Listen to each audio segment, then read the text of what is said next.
Animals lose their biggest fear. Let's go. Oh my god. Remember, if you think the government won't, they absolutely will. You remember that time the CIA tried to weaponize otters? To be fair, they tried it with a lot of animals, and when Central Intelligence initiated a program to basically turn animals into spies, otters were seen as the most qualified. And they're not wrong, pretty privilege aside, it's a highly intelligent, tube-shaped, tool-using, breast-stroking honey badger that is every bit the predator. Oh, bro, I saw that clip right now, bro. Like, bro, it is over for the raccoon. RIP to that raccoon, bro. Someone said, give him a fedora, he could do a lot for you. Let's make otter agents, which led to the creation of the Otter Dossier. Side note, whatever they were planning apparently has something to do with MK Ultra. If you think they won't, the dossier highlights some otter flexes like being able to dive 60 feet and stay under more than 5 minutes, carry objects while swimming, and climb ladders. They also found that the aggressive Slinky can open zippers, turn on water taps, discreetly enter and exit boats, and even chew through a zinc sheet. I don't know how they found that. At one point they say, never take food from an otter or suffer severe mauling, and I just know the cost of that knowledge was some poor intern's fingers. There's some cool stuff too, like otters being ticklish at the ribs or babies having to be taught not to be afraid of water. You should definitely check it out for yourself. But there was one line that stood out, and it read like a prophecy. Capable of being trained and becomes devoted to humans, which can lead to their destruction. Whose destruction, you ask? Yes, this is the face of a threat to national security and a fugitive of the justice system. I'm not even kidding, but to get why this is an otter menace, we gotta go back to 2016.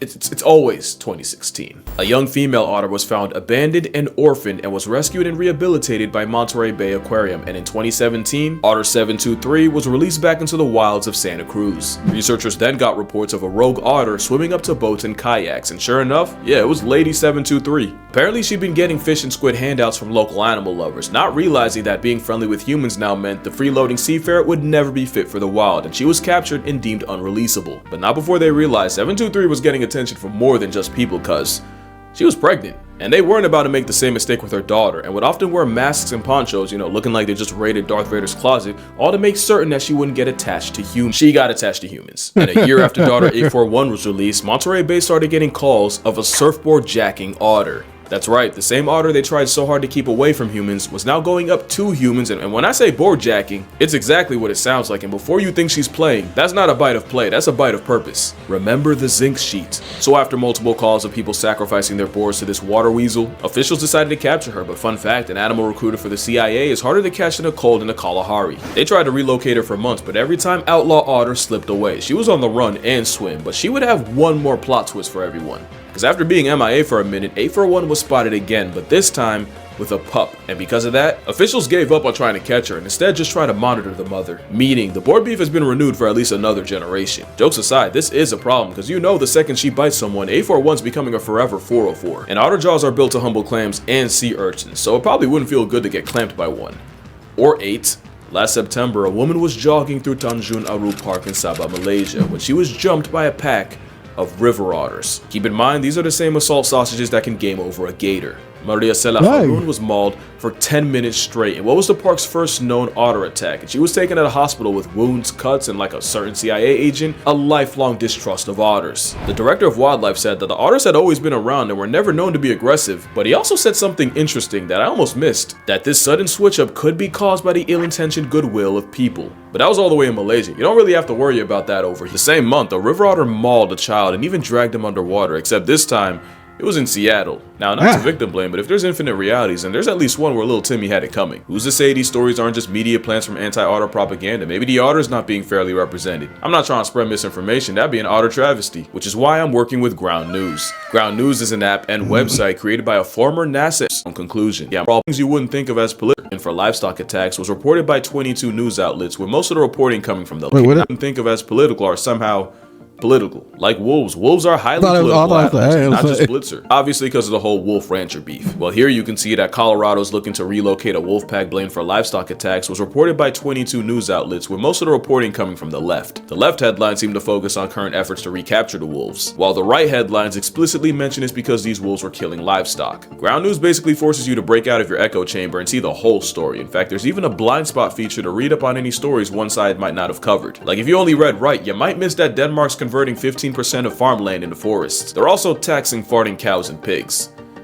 Yeah, you know what? That is a blind spot. Ground News gives you thousands of stories all across the political spectrum to help you form your own opinion, as well as fill in the gaps you might get from only ever hearing from one end. And it's really helpful for me since half my job involves sitting in front of a screen researching stuff. And for Black Friday, they're offering all included. It's in the description about Otter, who's comfortable with people. Her daughter likely also got handouts from humans. And Maria Cela got jumped by an onslaught of otters in a park where people were likely already regularly feeding them. Now don't get me well, at least they can't run. They can't run fast though, so that's a good thing. Wrong. It's still a warmongering, waterproof Wolverine weaponizing the power of plurality. But it seems they don't really become a threat until they lose their fear of humans. You ever hear of human arrogance?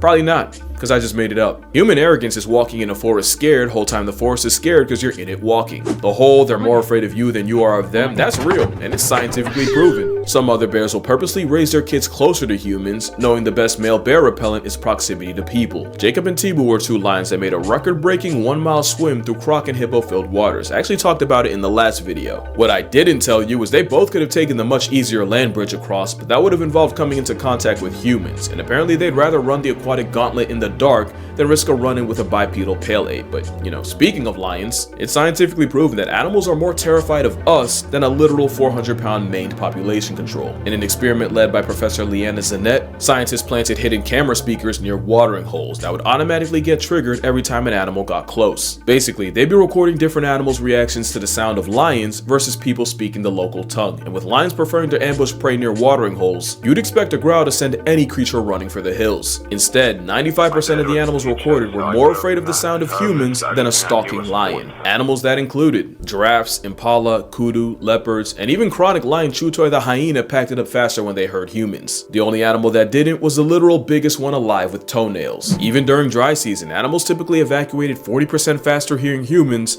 compared to if it was a hypothetical predator. Because to a majority of animals, we are the predator. But to me, the craziest part of the experiment was the reveal that animals were more fearful of people just speaking than the sounds of literal gunshots and hunting dogs. Meaning it's gotten to the point where people see the mere presence of a human more threatening than the sounds of someone actually getting put on a shirt. So you know when an animal has zero fear of humans, something is very wrong, and it usually only has one outcome, and no one showed that more than Freya.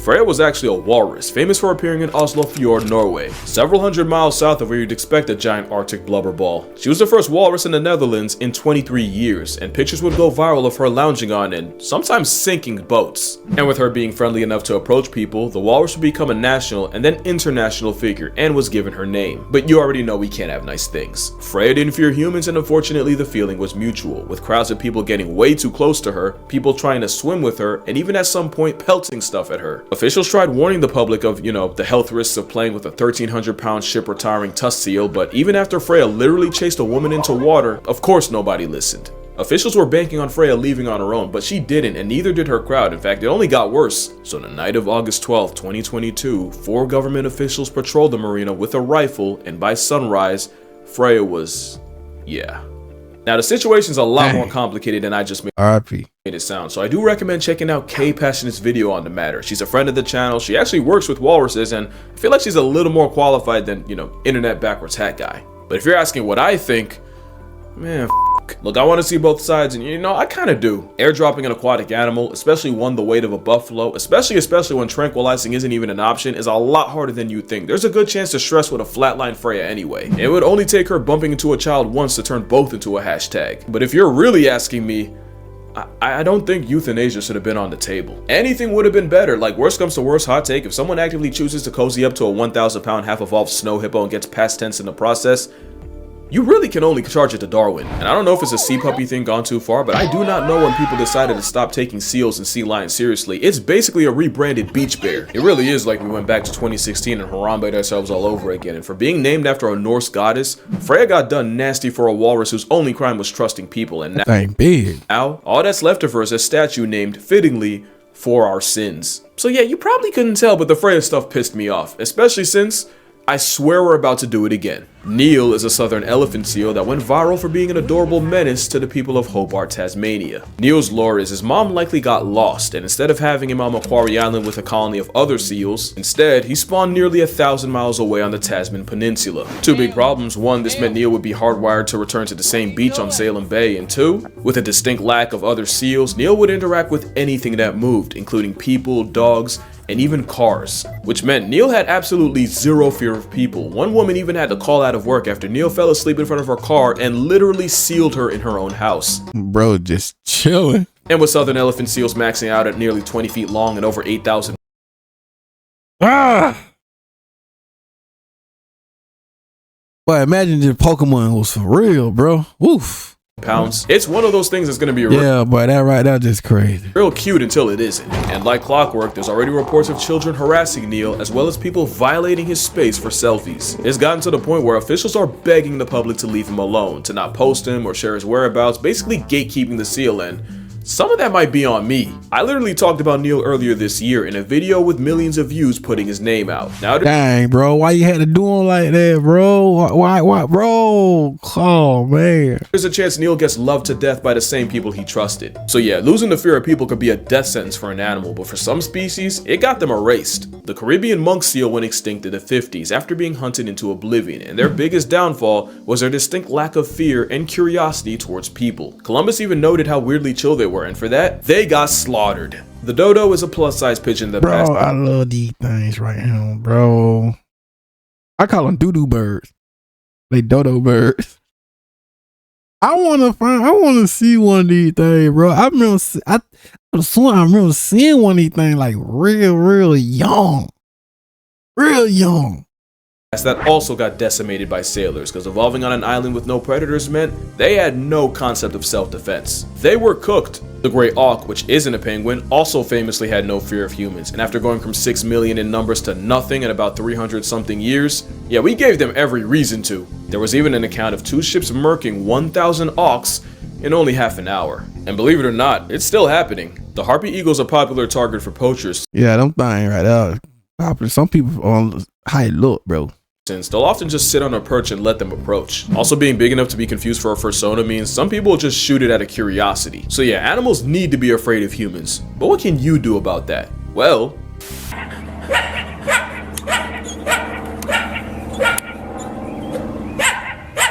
quick pop quiz. You're being stared down by a coyote. Should you A, make yourself look bigger, B, spray him with water, C, cause an absolute fucking scene, or D, put the fear of God in Wiley? Well, okay. If it coming near me, the first thing I'm gonna do, yeah, I ain't gonna. I'm gonna make myself look bigger and just, I'm going with A. Pretty much A, boy. I'm pretty sure I'm going with A, but I know the answer is not A, but I'm going with A. Well, if you picked any one of these, you're wrong. It's actually E. Yes. You see, in college, hazing is something that gets fraternities shut down. In the wild, hazing is scaring an animal enough to factory reset its behavior and make it want to avoid anything human. Coyote, go away! Obviously, there are exceptions, like if the coyote's hurt, sick, or with kids, then you want to fall back because they might just call your bluff. It's not to hurt them, quite the opposite. Making them prejudiced towards people is the nicest thing you could do for them. Because when you feed a wild animal, you're almost certainly marking them for death. And sometimes it's not just theirs. Okay. Let's do this one last time.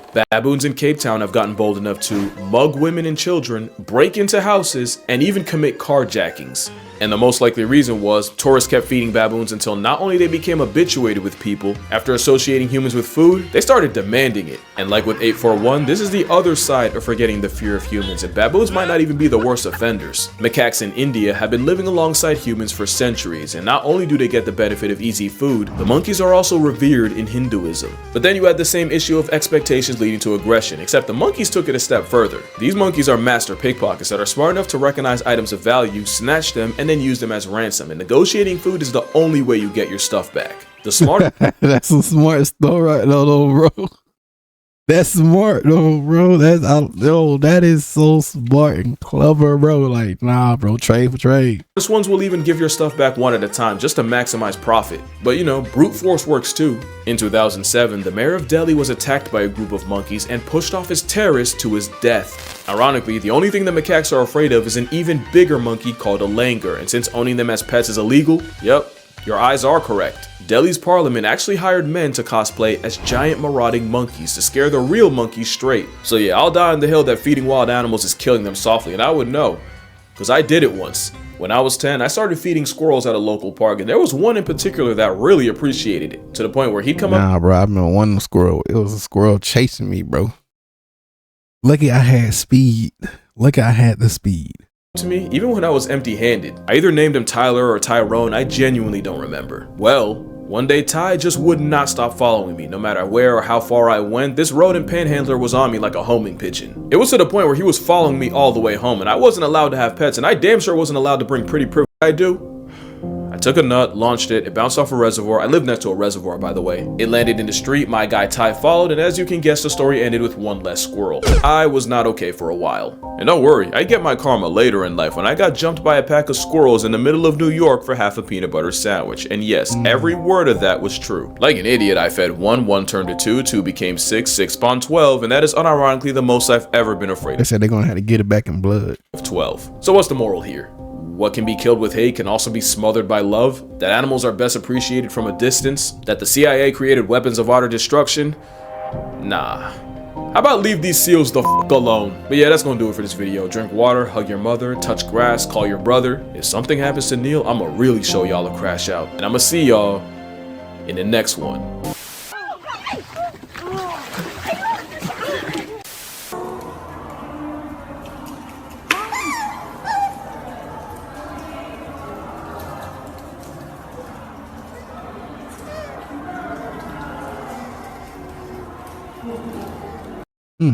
And there you go, ladies and gentlemen, man. Yeah, bro. I like that, bro. But you already know. Link up in the description now to get that man out.